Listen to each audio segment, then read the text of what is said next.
2 years ago, canceling plans produced guilt, a specific social guilt, the awareness of someone waiting, someone disappointed. Now it produced nothing, just the quiet satisfaction of a reclaimed evening, the relief arriving before the message was even sent. The guilt was supposed to be the signal, the thing that kept the balance, the internal mechanism that prevented the radius from shrinking past a certain point. And the guilt was gone, replaced by something that felt like maturity but functioned like anesthesia. They had gotten very good at being alone, and getting good at something, they were about to discover, is not the same thing as it being good for you. If you want to understand exactly why this happens, hit that like button. Welcome to Unfiltered Adulthood, where we explore the quiet shifts that reshape us. Subscribe, and let's get back to the story. It began as recovery. A difficult year, a relationship that ended badly, a job that took more than it gave, a social circle that had required constant performance, and when it was finally over, the silence that followed didn't feel like absence, it felt like oxygen, the first real breath in 18 months. So they took it, the silence, the space, the evenings with no obligations and no one to perform for. And it was correct, it was necessary, it was exactly what was needed, the body and the mind both confirming that rest was the right response to what had just happened. The first 3 months were recovery, clear, justified, appropriate, nobody watching would have called it anything else.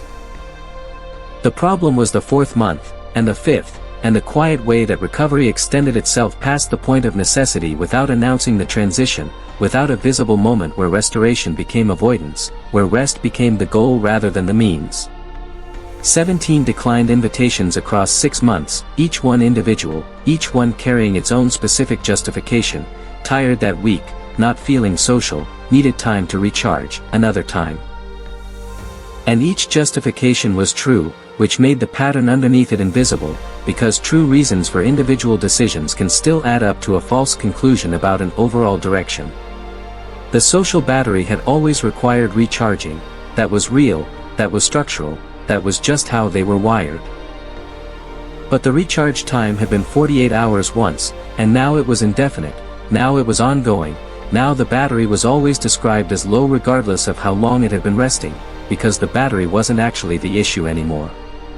What had changed was the calculus, the unconscious cost-benefit analysis running beneath every invitation, every social obligation, every opportunity to be with other people. And somewhere in the difficult year and the recovery that followed, the calculus had been quietly rewritten, the cost column expanded, the benefit column reduced, until the math almost always came out the same way. Stay in. It's easier. It's better. It's what you need. The tell was the guilt, specifically, its disappearance. Not the guilt itself, guilt was never the goal, chronic social guilt is its own specific problem, but the complete absence of it, the frictionless ease with which a cancelled plan now resolved into relief, the speed with which the discomfort of letting someone down had been replaced by the comfort of a reclaimed evening, with nothing in between, no negotiation, no residue. That frictionlessness was the signal. Not that something was wrong with the solitude, but that something had been anesthetized, a mechanism that was supposed to create enough discomfort to maintain a minimum of connection had been silenced, and its silence was being interpreted as wisdom rather than as numbing. A friend reached out, someone from before the difficult year, someone who had been part of the social circle that had required performance, a simple message, a coffee, a catch-up, genuinely warm, genuinely low pressure. And the response that formed was not reluctance, not even mild resistance, just a clean, immediate no, dressed in a scheduling excuse that was technically true and functionally dishonest. They noticed it, just for a second, the speed and the cleanness of it, the absence of any internal negotiation, and then the evening closed around them, quiet and familiar and preferable, and the noticing dissolved without being examined. 3 weeks later, a work social event, attendance expected, not optional, 2 hours of it survived, performance intact, appropriate presence maintained, and the exhaustion afterward was disproportionate, not tired from 2 hours of conversation, depleted, the specific depletion of someone running on a capacity that had been quietly diminishing for months from disuse. They lay on the couch afterward, the apartment finally quiet again, the relief of return enormous, far larger than 2 hours of mild social effort should have produced, and in that disproportion, if they had looked at it directly, was the entire diagnosis. They didn't look at it directly. The couch was comfortable and the evening was quiet and the relief was real, and real relief is very difficult to interrogate when you're inside it. The shift didn't begin with a realization, it began with a number.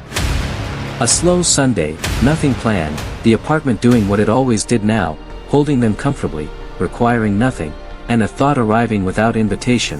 When was the last time they had been genuinely glad they had gone somewhere, glad in the actual moment, not just in retrospect, not just relieved it was over?